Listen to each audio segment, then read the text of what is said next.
Pinagpalang tanghali sa inyong lahat at welcome po sa ating Awakening of Faith program.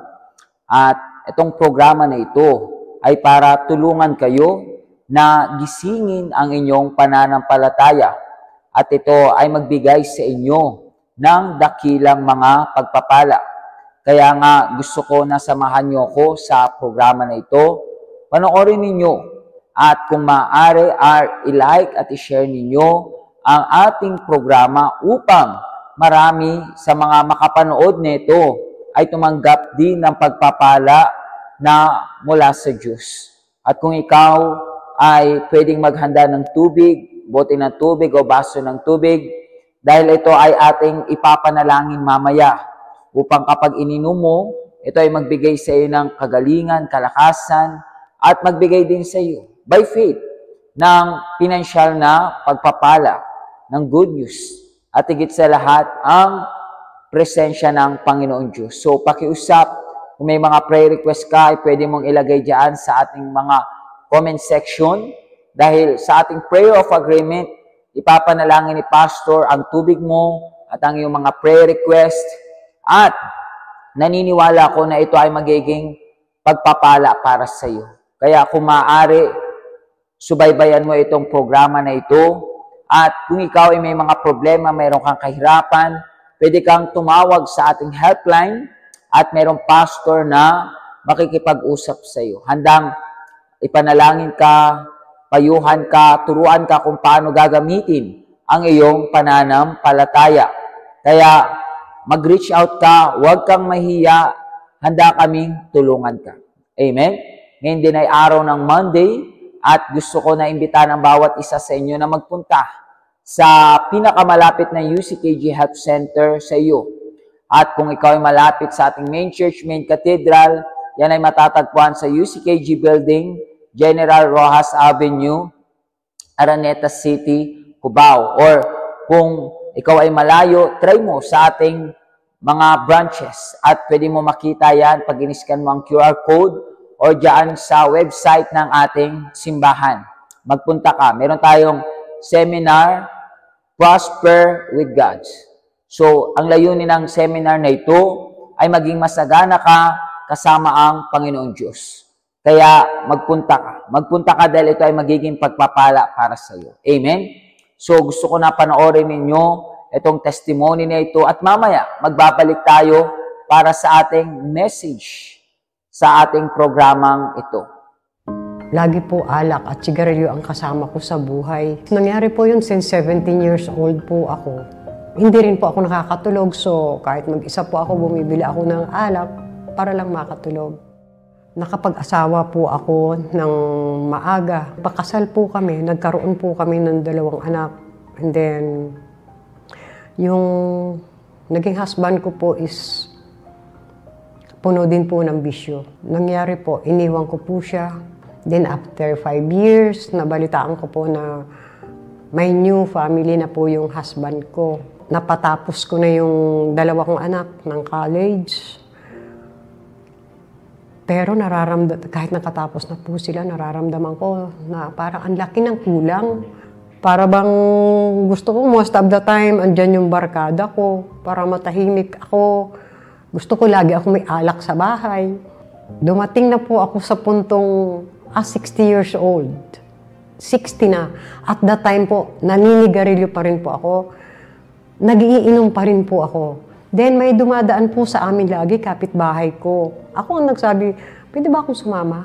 At di ko akalain na yung pupuntahan na pala namin ay yung church ng UCKG. Lagi po ako Sunday, Wednesday, Friday, nandyan po ako. But then, inabot po ng 1 year, sabi ko, bakit walang pagbabago sa sarili ko? After makapag-church, nagiinom pa rin po ako.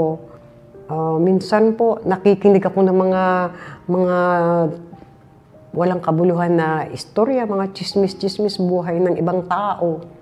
Gusto kong mangyari sa buhay ko. Katulad po ng pagsisigarilyo, gusto kong maalis. Katulad ng pag-iinom, gusto ko po siyang maalis. Hiniling ko po sa kanya, punuin niyo po ako ng pagmamahal. Punuin niyo po ako ng pagmamahal dahil matagal ko pong hindi naramdaman yung pagmamahal. Then yung mga anak ko, hindi rin po sila close sa akin kasi nga nakikita nila yung bisyo ko. Almost hindi po ako umuwi sa bahay. Ginawa ko po yun, Campaign of Israel.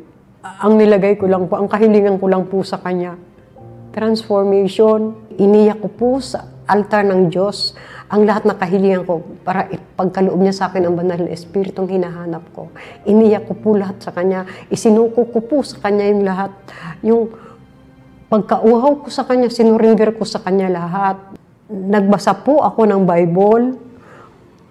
Nag-seek ng Holy Spirit. Gumigising po ako ng alanganing oras.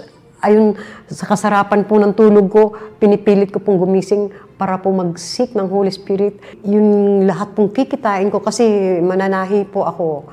Lahat nakikitain ko since this first day of campaign, hanggang matapos ang 21 days, lahat pong kikitain ko dito is ihuhulog ko po sa sobre. Unti-unti ko pong natanggal yung aking paninigarilyo. Unti-unti ko pong natanggal yung aking pag-iinom at lahat na bisyo po, tulad ng marijuana, natanggal ko po yon. After ilang buwan po, pinuno niya po ako ng pagmamahal. Ibinigay niya po sa akin yung banal na espiritu. Yung nagawa po ng banal na espiritu sa buhay ko, sa family ko, higit sa lahat po, yung forgiveness, yung pagpapatawad ko po sa mga taong nagkasala sa akin. Nakita ng anak ko na hindi na ako naninigarilyo, hindi na ako umiinom. Hindi ko po siya, yung anak ko, hindi ko sinabihan na tumigil ka na. Kusa rin po siyang natigil dahil hiniling ko po sa Panginoon na magkaroon po ng harmony yung pagsasama namin. Tumawag din po ang father niya. At that time po, puno na po ako ng banal na espiritu. Sinabi ko po sa kanya, okay, buong puso kitang pinatatawad. Huwag kang mag-alala. Pinatatawad kitang buong buo. Ipinagkasama ka na rin sa mga prayers ko. Pati yung second wife niya, kinausap ko, wala kayong alalahanin sa akin, pinatawad ko na kayo. Then, nag-pray kami. Nag-pray kami through phone. Doon ko naramdaman yung sobrang saya ko. Doon ko naramdaman yung lalo akong pinuno ng pagmamahal ng Panginoon sa pagpapatawad ko sa ginawa kong pagpatawad sa asawa ko. After ko makapag-pray sa gabi, paghiga ko, napakasarap ng tulog ko. At pag gising ko na umaga, excited na naman ako hanapin ang Panginoong Hesus, hanapin ang banal na espiritu. Dahil din po sa banal na espiritu, nung matanggap ko po siya, dati po, hindi ako nagsasama sa pag-evangelize. Ayoko po kasi mapapagod ako, mainit. Pero po, nung pinuspos ako ng banal na espiritu ng Panginoong Hesus, ako na po yung nagkukusa, ako na po yung nag-volunteer na mag-i-evangelize ako, although hindi sinasabi ng pastor. Talagang mag-i-evangelize po ako, and even nasa bahay po ako, mga client ko po. Hindi po nangyayari na sa isang client na hindi ko po ma-share ang Word of God. Kung anong banal na espiritu meron ako, kung alam nila yung desire kong mai-transfer ko rin po sa kanila yung nararamdaman ko.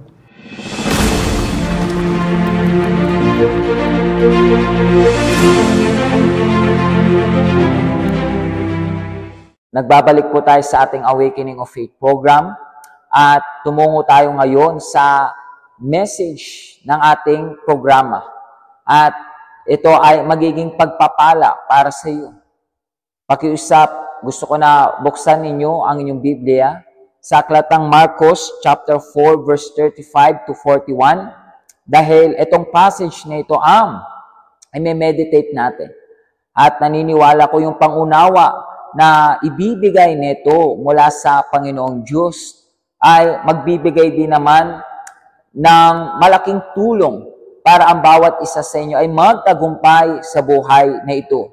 So pakiusap, basahin natin ngayon, nakasulat yan. Nang araw ding iyon, nang sumapit na ang gabi, ay sinabi niya sa kanila, tumawid tayo sa kabilang ibayo. At pagkaiwan sa maraming tao, siya'y kanilang isinama sa bangka ayon sa kanyang kalagayan. At may iba pang mga bangka na kasama niya at nagkaroon ng isang malakas na unos at sumalpok ang mga alon sa bangka. Ano pat ang bangka ay halos napupuno na ng tubig. Ngunit siya ay nasa hulihan ng bangka at natutulog na may inuunanan. Siya'y ginising nila at sinabi sa kanya, Guro, hindi ka pa ba nababahala na mapapahamak tayo? At paggising niya ay sinaway niya ang hangin at sinabi sa dagat, Pumayapa ka, tumahimik ka. Tumigil nga ang hangin at nagkaroon ng katahimikan. At sinabi niya sa kanila, Bakit kayo natakot? Wala ba kayong pananampalataya? Sila ay sinidla ng malaking takot at sinabi sa isa't isa, Sino nga ito na pati ang hangin at ang dagat ay sumusunod sa kanya? So dito naunawaan natin na kapag sinusunod natin ang kautusan ng Diyos, ang kanyang presensya ay kasakasama natin. Halimbawa, pinag-utos ng Panginoong Hesus na magpunta sila sa kabilang ibayo. At doon sa bangka, nandoon ang mga disipulo at kasama nila ang Panginoong Hesus doon. Ano nangyari? Sa kalagitnaan ng kanilang paglalakbay ay nakaharap sila ng malakas na unos na malalaking alon ang umahampas sa kanila at halos na lumubog na sila. Pero dahil nandoon ang Panginoong Hesus, ay ang Panginoon ang nagpatigil at nagpayapa ng masamang panahon. Ang kanilang bangka ay hindi lumubog at nawasak at ang mga disipulo ay nalagay sa maayos na kalagayan. Pero bakit? Kasi nga, nandoon ang kanilang pagsunod, kaya nandoon din kasama nila ang presensya ng Panginoong Diyos. So, ganun din sa bawat isa sa inyo. Sundin nyo ang salita ng Diyos, ang kanyang kautusan, at anumang bangka ang meron ka.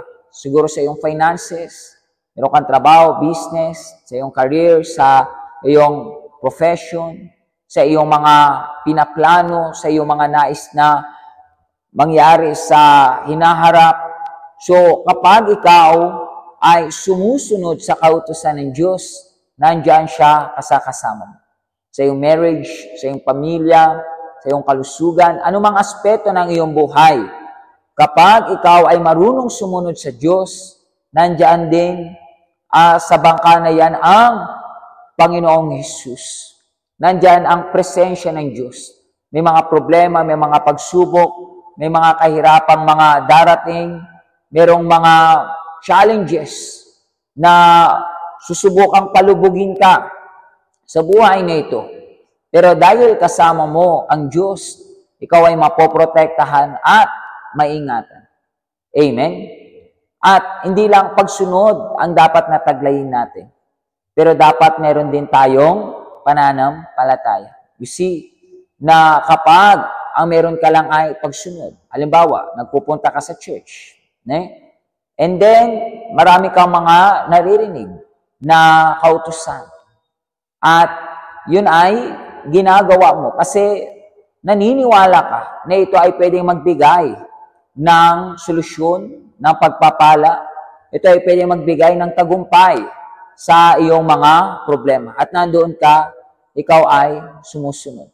Pero tandaan mo, kaibigan, kapag ikaw ay walang pananampalataya sa Panginoong Diyos, ano ang pwedeng mangyari?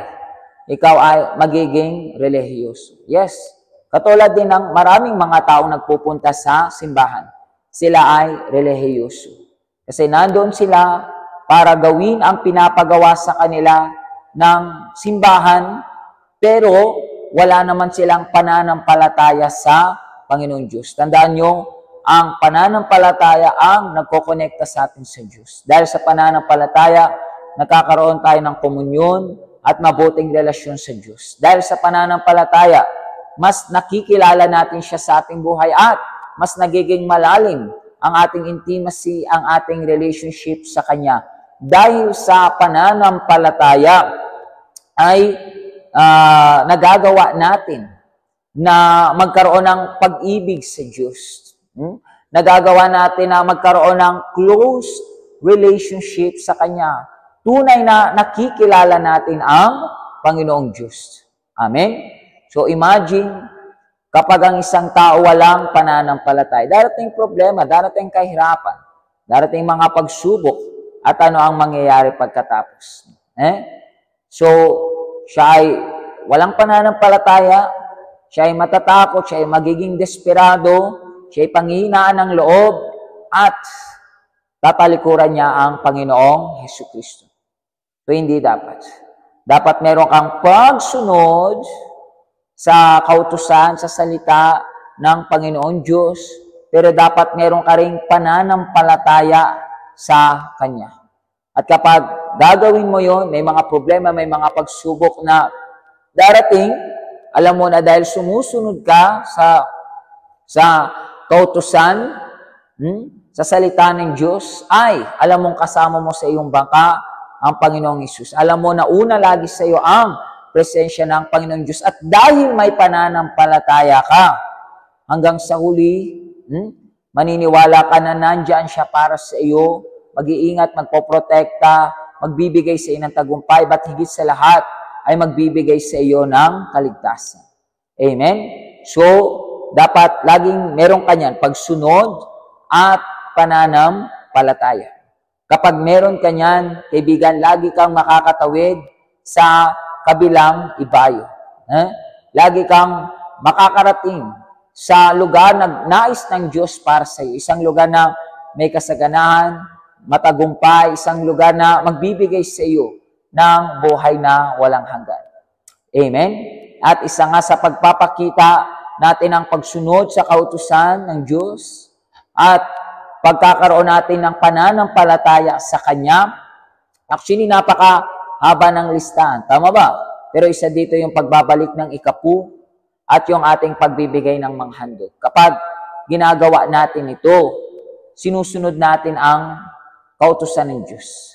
At para saan ba ito? Ito ay para rin naman sa pangangailangan ng gawain ng Diyos. Halimbawa, meron tayong bagong lugar na nakita para ilipat ang ating simbahan doon sa vegan. Mas maluwag, mas malaki, mas mabuti. Siyempre, kinakailangan ng pinansyal para mangyari itong plano na ito. At saan ito kukunin?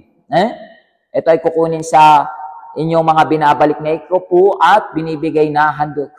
At dahil sa inyong pagsunod sa kautusan ng Diyos, natutulungan na ito na lumago ang gawain ng Diyos. For sure, hindi lang sa vegan, kundi sa iba't ibang mga branches ng ating simbahan dito sa Philippines at yung iba pang mga simbahan na bubuksan natin sa hinaharap. Amen? So nagagawa na itong panatilihin at palaguin pa ang gawain ng Panginoong Diyos. At dahil sa sinusunod mo ang kautusan na yan, nandiyan kasama ang presensya ng Diyos. Dahil meron kang faith na gawin ito, kaibigan, nandiyan ang Diyos para ibigay sa iyo ang maraming pagpapala sa iyong buhay. Amen? So, kung ikaw ay willing and obedient na magbalik ng iyong ikapu at magbigay ng handog, nandiyan yung information sa patungkol sa bank, Metropolitan Bank, Metrobank, at pwede ka na magpadala through online transfer or physical transfer. At nandiyan din naman yung ating helpline. Kung gusto mo ipadala ito through remittances, mag-message ka muna kay Pastor at gagabayan ka niya. Amen? At kapag ginagawa natin na sumunod sa kautusan ng Diyos at pag-ibalihuin ang ating pananampalataya sa Kanya, kaibigan, dadalhin ka ng Diyos sa lugar niya na ninanais na pagdadalhan niya sa iyo. For sure, yung lugar na yon ay pagpapala para sa bawat isa sa inyo. But yung pinaka-importante sa lahat is yung makapasok ka sa kaharian ng langit. Amen? So kaibigan, hawakan mo ang tubig ngayon at let's do itong ating prayer of agreement. Pagpalain kayong lahat ng Diyos. Magandang araw sa inyo lahat. Pagpalain kayo ng Diyos sa pangalan ni Jesucristo. Pakihanda ang inyong baso ng tubig o bote ng tubig para gumawa tayo ng ating prayer of agreement sa pangalan ni Jesucristo. Ipikit po yung kanilang mga mata, kausapin natin ang Diyos sa pangalan ni Jesucristo. Makapangyarihang Diyos at Ama, sa pangalan ni Jesucristo ating Diyos, pumapasok po kami sa iyong dakilang presensya sa oras na ito Kasi gusto namin makita ang iyong kapangyarihan sa aming buhay. Makapangyarihang Diyos, Ikaw ang buhay na Diyos. Ikaw ang makapangyarihang Diyos. Kaya mo baguhin ang lahat ng sitwasyon mo, King Diyos. Sa oras na ito, ipinapanalangin ko po yung bawat isa sa kanila na sumasali sa panalangin na ito, King Diyos. Pagalingin niyo po sila, King Ama. Alisin mo po ang lahat ng sakit, lahat ng karamdaman, lahat ng kahinaan, lahat ng problema na pinagdadaanan nila sa kanilang buhay. Alisin niyo po ito sa kanilang buhay, Aking Diyos, at ibigay mo po sa kanila ang himala. Gawin mo po, Aking Diyos, ang iyong kalooban sa kanilang buhay. Kapag uminom sila ng banal ng tubig, Aking Diyos, gawin mo po yung himala sa kanilang buhay. Mga kaibigan, sa oras na ito, itaas po inyong bote ng tubig o ang baso ng tubig. Makapangyarihang Diyos, sa pangalan ni Jesus, basbasan mo po, Aking Ama, ang tubig na ito. Gawin mo ang elemento na ito, ang sagradong elemento, banal ng tubig, para sa kanilang kagalingan, para sa kanilang deliverance, para sa kanilang tagumpay. Sa pangalan ni Jesucristo, mga kaibigan, inumin mo ang iyong banal ng tubig by faith in Jesus' name. At sa oras na ito, tanggapin mo ang himala. Tanggapin mo ang kagalingan. Ngayon na pinagagaling ka ng Diyos. Ang Diyos ang nagtatrabaho sa buhay niyo. Lahat ng sakit, lahat ng complex, insecurity, kahinaan, kalungkutan, lahat ng kasamaan ay nawasak na ng Diyos. Sa pangalan ni Jesus, espiritu ng masama, espiritu ng kahirapan, espiritu ng sakit, sa pangalan ni Jesus, inuutusan kita, lumayas ka at huwag ka nang babalik na. Mga kaibigan, tanggapin niyo ang pagpapala ng Diyos sa buhay niyo. Panginoong Diyos, pagpalay mo rin yung mga faithful tithe, yung mga sumusuporta sa gawain mo. Pagpalay mo rin, Panginoong Diyos, ang mga tao na dumaan sila sa altar mo kahapon o dadaan sila sa weekend na ito na ginagawa nila ang kanilang sacrifice.